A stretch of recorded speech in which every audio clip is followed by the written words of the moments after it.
E o PT reuniu na quarta-feira, 2 de julho, militantes e influenciadores digitais em um encontro virtual para reforçar a estratégia de comunicação do governo Lula na campanha Taxação BBB, Bilionários, Bancos e Bets.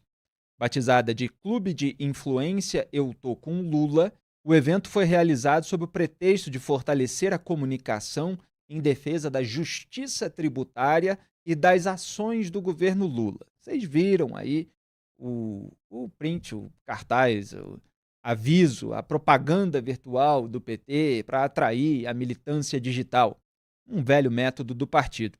O PT criou um cadastro para auxiliar os influenciadores a coordenar ações, eventos e mobilizações do time Lula. Ao solicitar os dados dos militantes, o partido questionou sobre o interesse em espalhar conteúdo nas redes sociais, criar conteúdo, ser um representante oficial na cidade, organizar eventos locais ou liderar uma equipe regional. Participaram do encontro o senador e presidente nacional do PT, Humberto Costa, o deputado federal e secretário de comunicação do partido, Gilmar Tato, o publicitário Otávio Antunes, o advogado Marco Aurélio de Carvalho, que na verdade é um petista com diploma de advogado, o coordenador do Prerrogativas, que funciona como um braço jurídico do lulismo, e o presidente da Fundação Perseu Abramo, Paulo Okamoto.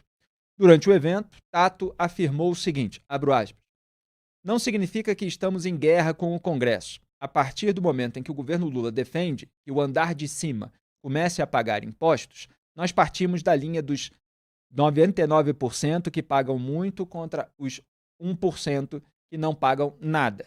Fecho aspas. Denis Xavier está na linha comigo, diretamente de Uberlândia, Minas Gerais, para participar do Papo Antagonista hoje. Aliás, não está em Uberlândia? Está em quarto de hotel, é isso Não mesmo, Denis? estou. Não precisa dizer Hoje eu onde estou está, não. nas O que minhas. importa é você trazer aqui toda a sua bagagem filosófica e cultural. Eu não quero comprometer o meu futuro dizendo exatamente onde eu estou. Mentira, eu estou aqui na cidade de Florianópolis. Eu Que estou na beleza. belíssima Florianópolis, fazendo o lançamento do meu livro aqui, circulando, divulgando as ideias da liberdade. Vai estar prazer falar com você. Mas que beleza isso daí, né? Quer dizer, é a velha tática da cooptação dos ungidos, daqueles que estão que tem uma moral à venda, né? Que tem os seus princípios à venda.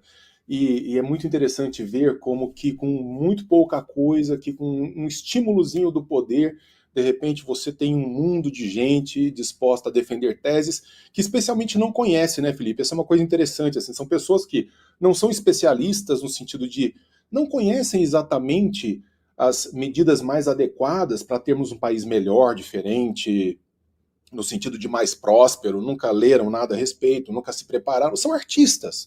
São pessoas que falam lá dos seus temas e tudo, mas de repente é uma atração de barulho, por assim dizer. E democracias se constroem assim, né, com muito barulho, pouca efetividade, gente que não domina nenhum assunto realmente técnico, falando sobre esses assuntos técnicos, cooptação do poder da pior espécie que nós latino-americanos conhecemos muito bem.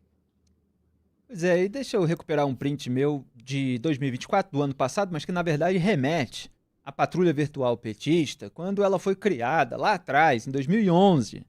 Olha só o que eu escrevi no X. O PT que criou em 2011 a mobilização em ambientes virtuais, MAV, era a sigla, para treinar militantes a emplacar narrativas e perseguir rivais e jornalistas, agora cria no governo Lula o programa Voluntários da Informação, sob o pretexto de combater fake news. É a mesma patrulha com outro nome. Então, esse programa aí era o embrião disso que está acontecendo agora, que é uma patrulha ainda reforçada para defender uma medida específica, que é o caso do IOF. Volta ali, produção, porque tem a matéria ali da Folha de 2011 que estava ali na origem desse treinamento de patrulha virtual do PT para atuar em redes sociais.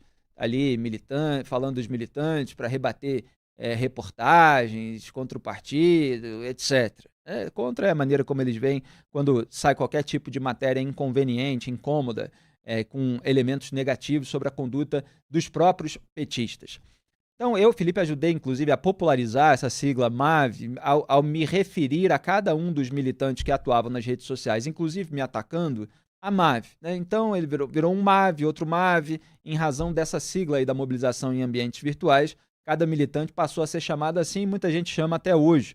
Embora, claro, pode voltar para mim, muita gente que acompanha o debate público só a partir do governo Bolsonaro não lembre disso, não saiba, e muitas vezes pergunta o que significa máfia, ou o pessoal que acompanha, mas que não é muito engajado nas redes sociais, não costuma acompanhar como é que se faz a patrulha nas redes. Então, o governo do PT, de uma maneira geral, e esse é o 5º mandato, quando ele está mal nas cordas, quando ele está desgastado, quando começa a crescer uma oposição, ou pelo menos um caldo crítico ao regime, ele investe mais em propaganda. Em vez de mudar as suas próprias condutas, e nós vamos falar de várias delas, quer dizer, em vez de começar a cortar gastos, por exemplo, para não ter que precisar aumentar impostos, o PT não. Ele insiste em não fazer o seu dever de casa, em querer colocar essa conta nas costas da população brasileira, e aí resgata o seu velho populismo, que é essa divisão da sociedade em 2 campos antagônicos e mobiliza um campo contra o outro. Um campo que o PT conceitua como sendo o povo, como sendo esses 99%, contra o que o PT chama de elite, seria esse 1%. Então você tem populismo também em outros campos. Bolsonaro também é uma liderança populista que divide a sociedade em campos antagônicos, só que conceitua o povo de uma maneira diferente.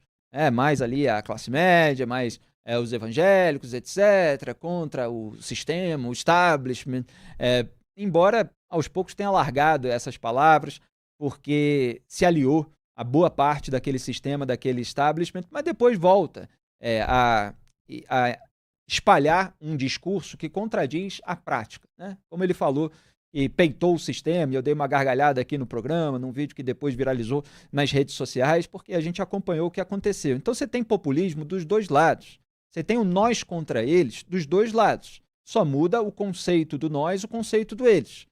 Então, o Lula está resgatando, está turbinando, porque nunca deixou de lado, na verdade, esse velho método petista de jogar pobre contra o que eles chamam de super ricos. Só que eles são a elite, né? O Lula é um milionário, o Lula faturou milhões e milhões de reais, inclusive isso apareceu quando se quebrou sigilo, mostrando todos os milhões de reais das empreiteiras, que coincidentemente eram aquelas envolvidas no escândalo de corrupção da Petrobras, e o remuneravam por palestras na sua empresa de palestras, a Lils, né, que tem ali as iniciais do seu nome, Luiz Inácio Lula da Silva. Também tinha doações para o Instituto Lula, milhões de reais, principalmente ali da Odebrecht nos 2 casos. E os petistas, de uma maneira geral, eles são parte da elite e eles são historicamente mancomunados com essa elite. É a elite dos irmãos Batista, é a elite do Marcelo Odebrecht, do Ricardo Pessoa, do Léo Pinheiro, de todos aqueles presidentes, donos daquelas empreiteiras que foram alvos da Lava Jato. Mas agora eles estão buscando esse espantalho mais genérico, esse bode expiatório. É o velho investimento num inimigo público número 1. Então são os super ricos. E aí agora a gente vai ver que teve até invasão de banco e tal, os banqueiros são os inimigos da nação. Quando você vai ver, o pessoal responsável é um pessoal que até declarou voto no Lula. Mas eles fingem ali para as massas que, olha, nós estamos colocando o rico no imposto de renda, o pobre dentro do orçamento. E quando a gente vai ver economicamente, não é assim. Todo mundo vai ter que arcar com essas contas. E a gente vai ter vários exemplos, inclusive em vídeo aqui no programa, de refutações dessa narrativa. Mas, Denis, o PT está nas cordas e, em vez de fazer o seu dever de casa, tenta vencer pela briga no debate público, pela briga de narrativas, para tentar impor a sua mensagem. Aliás, essa é uma tática confessada pelo Lula. Eu escrevi artigos sobre isso quando o Maduro veio aqui, ele falou aquilo que ele tinha que colocar a narrativa dele.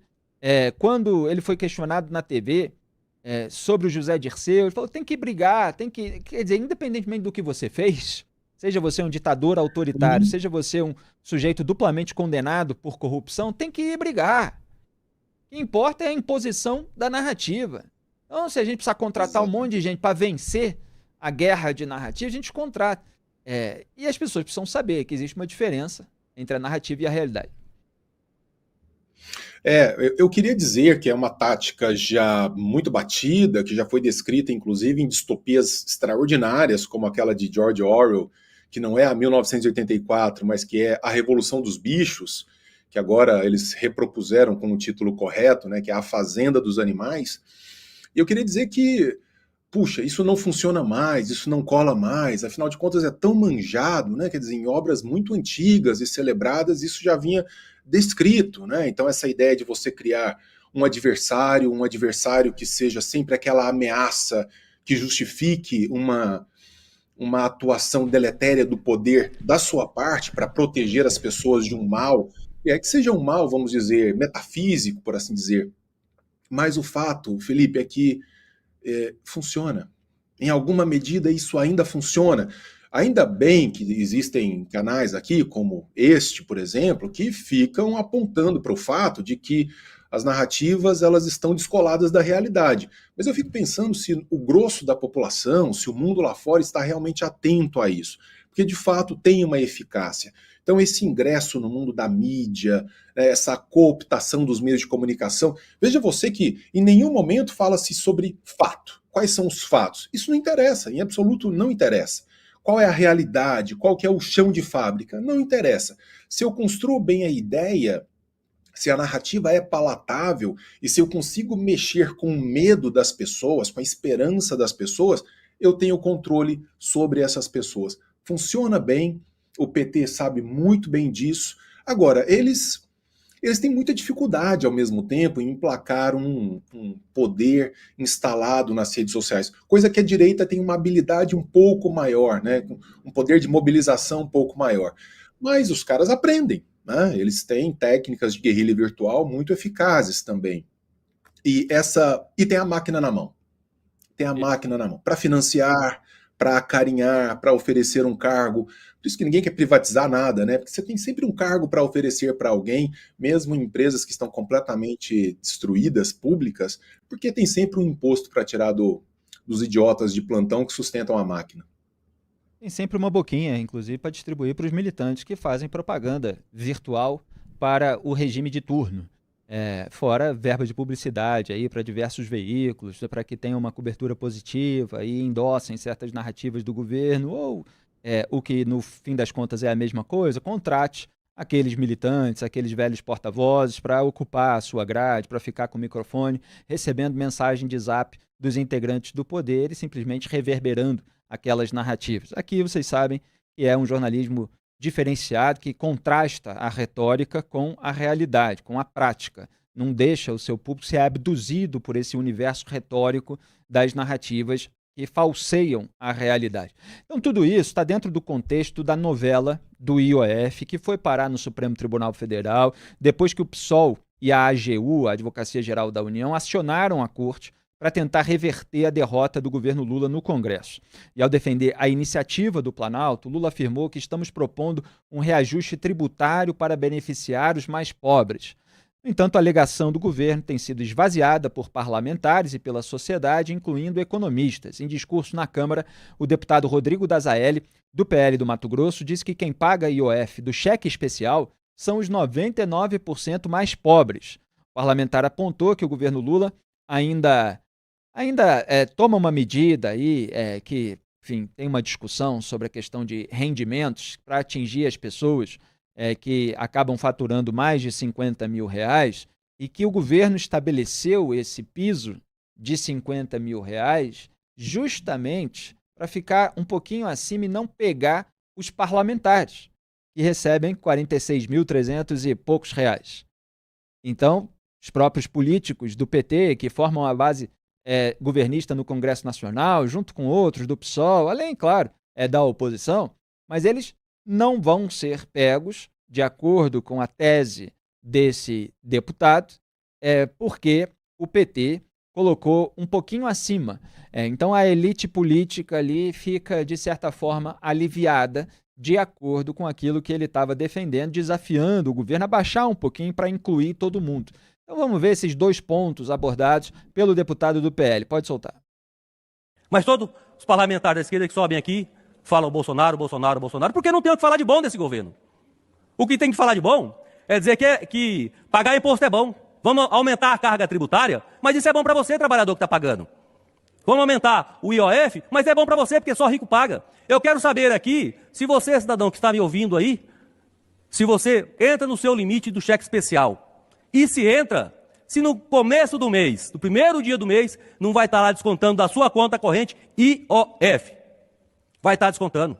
Aí eu te pergunto, quem usa mais cheque especial? É 1% mais rico que está lá no andar de cima, que agora virou moda dizer que é andar de cima, andar de baixo, que eles têm que inventar toda semana uma nova narrativa porque não tem coisas boas para dizer do governo, né? Quem está lá no andar de cima que paga, só eles que pagam o IOF, porque faz aquela comprinha no exterior, aí vai pagar o IOF no cartão. Cara, que legal, que bonito. Mas o trabalhador, a classe produtiva desse país, sabe que é uma mentira. Quem paga somos todos nós, é os 99% mais pobres que está lá na classe de baixo. Ah, mas nós vamos então aumentar o imposto de renda para quem ganha acima de 50 mil reais. Que número bonito, hein, esquerda? 50 mil reais. Por que não colocar então 45 mil reais? Porque aí vai pegar todos os parlamentares, senadores, deputados, ministros. Mas aí cortar na carne, não. A esquerda não quer cortar na carne. São socialistas do dinheiro alheio. Querem que você contribua, mas eles não. Abaixa então para 45 mil reais. Vamos todo mundo contribuir aqui nessa casa também, porque aí pega todo mundo. É bonito falar 50 mil reais, mas baixa mais 5, só 5 mil. E também não é imposto progressivo, nós não vamos pagar tanto também não. Estou disposto a colaborar. Mas não, vamos taxar os outros. Vamos cobrar dos outros, porque a esquerda não tem coragem de cortar na própria carne, como nós da direita fazemos. Tem uma questão controversa aí, porque a tributação é sobre dividendos, né, não sobre salários, então todo mundo que tiver um dinheiro aplicado e obter rendimento mensal acima dos 50 mil reais poderá ficar sujeito a esse novo imposto. Vamos ver, afinal, o que vai sair dessa decisão do Supremo Tribunal Federal, se vai valer o texto do governo, se vai valer a medida do Congresso. O instrumento jurídico foi o PDL, o projeto de decreto legislativo que sustou os efeitos do decreto do governo Lula, para a gente saber efetivamente o que vai estar valendo. Mas tem um ponto aí, é que o IOF não diz respeito apenas aos super ricos.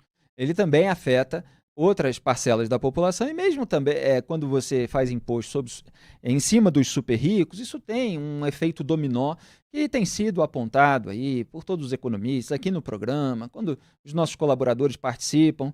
É muita síntese enganosa que o governo Lula está fazendo porque não quer cortar gastos, quer colocar tudo na conta do povo.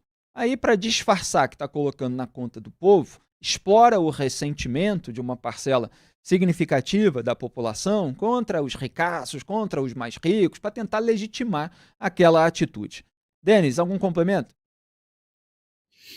Na verdade, eu fico sempre tentando entender a cabeça dessas pessoas que, honestamente, eu não vou nem dizer no caso do governo, que todos nós sabemos que é uma manipulação de narrativas, como nós estávamos falando, mas que num determinado momento acreditam de fato que penalizando ou atacando mais os mais ricos, isso de alguma maneira possa reverter em benefícios, em alívio para os mais pobres.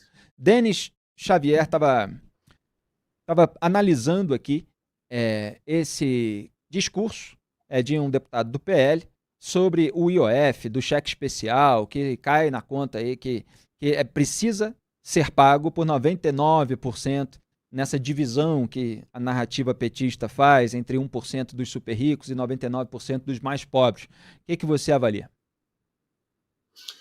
O que leva alguém a pensar que um super rico, que chega a compor 1% mais privilegiado da população, vai ficar aguardando como um bovino pronto para ser abatido quando ele recebe a notícia de que o Estado ou que um determinado governo está trabalhando para tirar um naco do seu dinheiro? Vai ficar lá esperando, assim, ele não vai fazer nada. Puxa vida, que destino cruel, vão tirar não sei quantos por cento do meu dinheiro quando eu movimento o dinheiro. Isso é de uma ingenuidade patológica.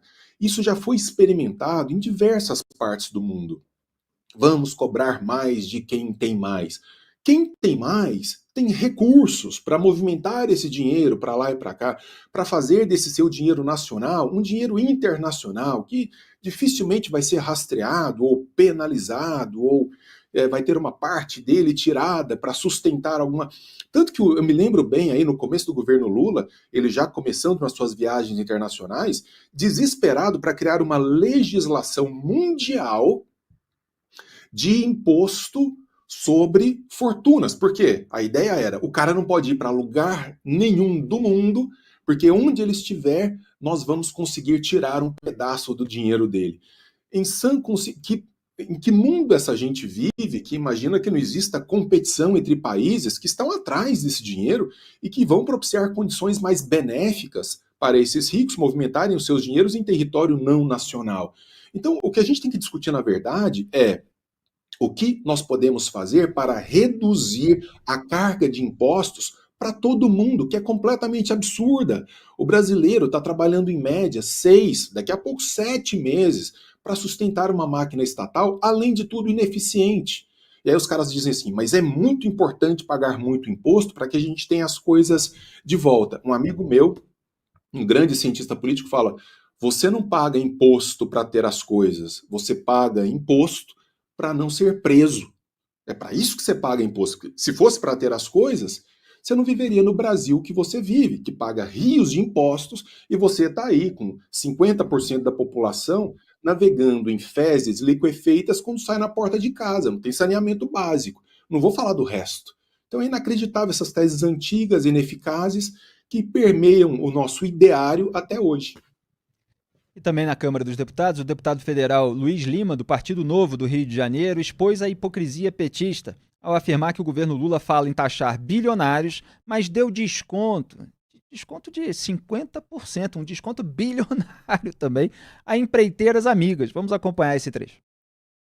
Deputado Vicentinho, não faz sentido o discurso do governo do PT em falar que quer taxar bilionários, enquanto o mesmo governo do PT perdoou as 7 empreiteiras amigas do governo do PT, condenadas na Lava Jato, que devem 11 bilhões ao Estado, e o governo do PT deu um desconto de 50% nessa dívida dessas 7 empreiteiras, chegando a 6 bilhões. E está aqui, ó. O governo PT investe em vídeos feitos por IA para inflamar batalha com o Congresso. PT convoca influenciadores para reunião sobre guerra do EF. Lula monitora deputados e decide reforçar a estratégia no embate do Congresso. Esse discurso não está colando e quem perde... Presidente, só um minuto. Quem perde é o PT e o Brasil. Denis, já que você citou aí Revolução dos Bichos, George Orwell, é sempre bom lembrar que parece, né? Para o PT, a gente não precisa nem dizer que parece, para o PT há ricos, super ricos, mais iguais do que os outros. Então, assim, os presidentes ou donos das empreiteiras amigas que estavam juntos lá na época da Petrobras, ou época de bonança, aquela malandragem toda, esses aí recebem a benevolência do Estado, do governo. Então, vamos tirar aí 5 bilhões de reais, o que é 5 bilhões a mais, 5 bilhões a menos? Eles não precisam pagar tanto assim. Eles estavam multados pela corrupção da qual participaram na maior companhia do Brasil. E agora vem toda essa narrativa de que tem que taxar os super ricos, e aí coloca toda a militância para demonizar os super ricos, essa figura genérica, né? É o eles, do nós contra eles, ninguém sabe direito quem é. Então, assim, é o duplo padrão, é a autêntica hipocrisia, não é uma atuação por princípio, é uma atuação conforme a conveniência. Aos amigos, tudo, aos inimigos, a lei. Aos amigos, tudo. Aos inimigos, a lei, né? A força da lei. E isso persiste como uma máxima muito triste nesse país que simplesmente vive de patinar sempre numa lama ideológica que ignora os fatos, que ignora as melhores práticas políticas, econômicas, de construção cultural, como você disse num determinado momento, né? a importância da criação de uma cultura, de um modo diferente de ver as coisas. E é muito triste, cara, que em pleno século XXI a gente veja a repetição sistêmica de um modus operandi e pessoas que compõem até um quadro que deveria ser dito um quadro inteligente do establishment brasileiro, cooptado, vendido, né, entregue a esse tipo de coisa por conta de favores estatais. Os ungidos, como vai dizer o Thomas Sowell, né, esse grupo de pessoas que se dispõem a um bom preço a se venderem, a se entregarem, a dizerem que os princípios são móveis. Numa hora eu defendo uma coisa, na outra hora, quando me interessa, eu mudo de posição. E a gente veja que as mesmas figuras políticas, né, repetidamente dizendo as mesmas coisas, falta massa crítica. E massa crítica é processo educacional, coisa que a gente está longe de ter por aqui. É um retrato muito duro de uma realidade que a gente ainda vai enfrentar por um tempo. E em meio à campanha do governo Lula pela manutenção do decreto que aumenta o IOF, o Movimento dos Trabalhadores Sem Teto MTST e a Frente Povo Sem Medo, duas linhas auxiliares do PT, invadiram nesta quinta-feira, 3 de julho, o saguão da sede do Banco Itaú na Avenida Faria Lima, em São Paulo. Vamos acompanhar.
Que bom, chega no banco.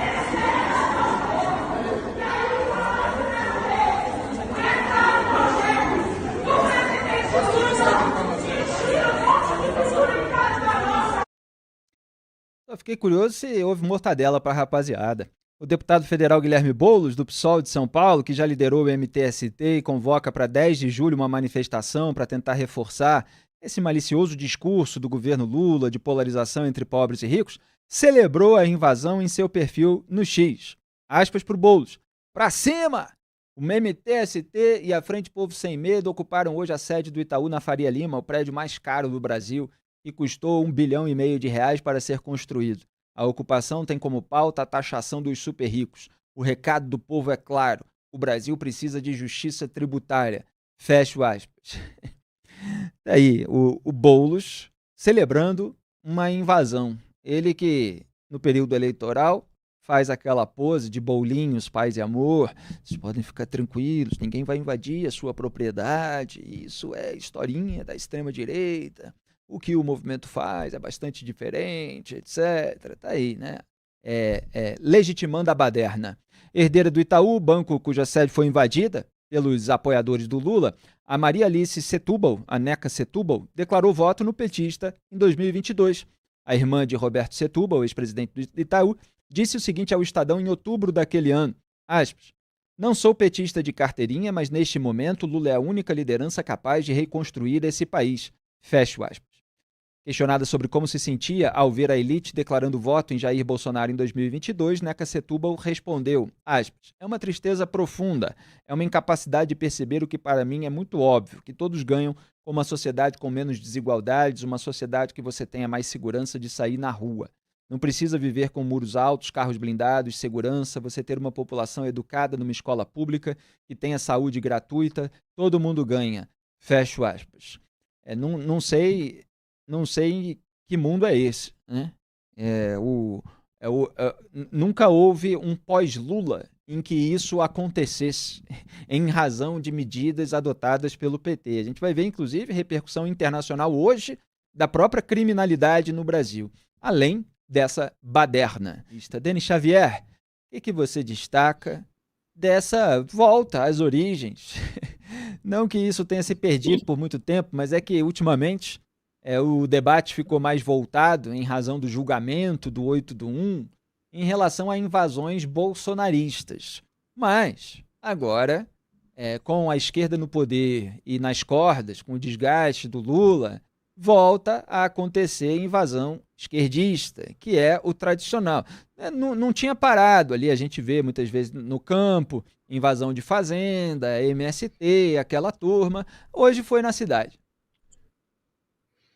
O Boulos sendo Boulos, né? Assim, é muito bom ver que as pessoas, no fundo, depois de toda uma casca, depois de toda uma maquiagem, estão sempre ali do mesmo jeito, defendendo as mesmas ideias toscas. E engraçado porque o Boulos já diversas vezes tomou lições básicas de economia em participações em podcasts, em entrevistas. As suas teses já foram desmascaradas, mas a persistência de certas ideias falidas é uma coisa que me assusta bastante. Por exemplo, essa ideia de distribuição forçada da renda. Ela parte de um pressuposto economicamente falso, de que a soma de riquezas, ou de que as riquezas geradas geram soma zero. O que significa isso? Para eu melhorar a minha condição de vida, eu tenho que tirar riqueza daquele que tem mais. Então eu retiro daquele lá e migro aquela riqueza para aquele que tem menos. Ora, o grande problema do mundo é menos desigualdade e muito mais pobreza. A questão é ser pobre. Se você tem um helicóptero e o outro tem 50, vocês são profundamente desiguais. Só que você tem um helicóptero. Então, a gente está combatendo a coisa errada, imaginando que nós devemos punir as pessoas que prosperaram, muitas delas por absoluta competência, por resultado de trabalho, e imaginar que tirando a riqueza delas e colocando nas pessoas mais pobres, a coisa vai ser solucionada. Não, porque o bolo de dinheiro que gira no mundo, né, os valores, eles são aumentáveis, para usar um termo maluco aqui, você pode fazê-los crescer. Se a mesma riqueza estivesse sendo distribuída e redistribuída no mundo desde sempre, éramos todos nós mortos de fome, o que significa dizer que a riqueza ela é construída. E o que constrói riqueza? Menos Estado, menos impostos, estímulo à produção, à tecnologia, ao conhecimento. Então é muito engraçado você perceber um que cobra de um ano trabalhado do pagador de impostos, falar que, na verdade, o culpado é o empresário, não o Estado. É o empresário que, especialmente no Brasil, é hostilizado dia e noite, porque para você ser empresário no Brasil, você tem que ter um quê de loucura, mas além de tudo eu tenho que te punir pelo seu sucesso. Mas o Estado não. O Estado vai inchando, não entrega nada, não devolve nada, mas nós do Estado somos sempre, vamos dizer, a parte certa dessa equação. Tá tudo errado, né? Basicamente tá tudo errado do começo ao fim. Pois é essa tentativa de fazer as pessoas acreditarem nesse jogo aí de soma zero da economia, né? Que se tem rico é porque tirou o dinheiro do pobre, então tem que tirar o dinheiro do rico. E como você disse, Denis, eu sempre gosto de chamar a atenção, fica essa luta pelo combate à desigualdade. Há regimes autoritários que combateram a desigualdade distribuindo a miséria para todo mundo, menos para aqueles que estavam no poder, evidentemente. Então, não há mais desigualdade porque a população toda passa a ser miserável. É o que aconteceu em Cuba, é o que aconteceu na Venezuela, é o que acontece em diversos regimes comandados por aliados do Lula. Então, as liberdades, a liberdade de mercado, a diminuição do inchaço do Estado, de interferência do Estado na economia, de incentivo ao empreendedorismo, de mais incentivo à superação, inclusive, no ponto de vista cultural, de adversidades, do que do vitimismo, do coitadismo e da dependência estatal. Tudo isso faz com que haja mais possibilidade de prosperidade da população. Pode haver gente que fique mais rica, no entanto, você está combatendo a pobreza, não o pobre, né? Você está dando as ferramentas para que as pessoas de baixa renda consigam chegar à classe média, consigam se tornar pessoas eventualmente de alta renda, e esse é o caminho para a população do país. E não esse discurso que sempre passa por você atribuir mais poder a essas pessoas que são sanguessugas e estão lá com a máquina pública na mão, querendo ficar com a maior fatia do bolo. É o que a gente está vendo agora. Olha o tamanho do Estado, olha o tamanho das despesas, não querem cortar nada e querem que a população arque com todas essas contas. E ficam fazendo esse joguinho aí, em que muita massa de manobra acredita. Não, estamos tirando dos super ricos, fica tranquilo, é para dar para você.